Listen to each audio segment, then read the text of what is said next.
السلام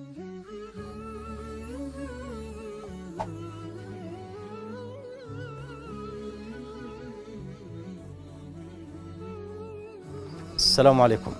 الحمد لله والصلاة والسلام على رسول الله وعلى آله وصحبه ومن والاه، أما بعد.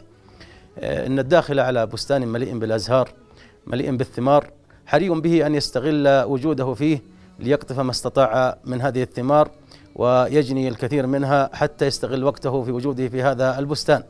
ونحن في بستان خيرات كثيرة من أوله إلى آخره في هذا الشهر المبارك، شهر رمضان الذي كل لحظاته وكل أوقاته خيرات، فحري بكل مسلم أن يستغل كل أنفاس في هذا الشهر في طاعة الله عز وجل ليجمع الكثير من الخيرات والكثير من الأعمال الصالحات. أسأل الله أن يوفقني وإياكم لما يحب ويرضى، وصلى الله وسلم على نبينا محمد وعلى آله وصحبه أجمعين.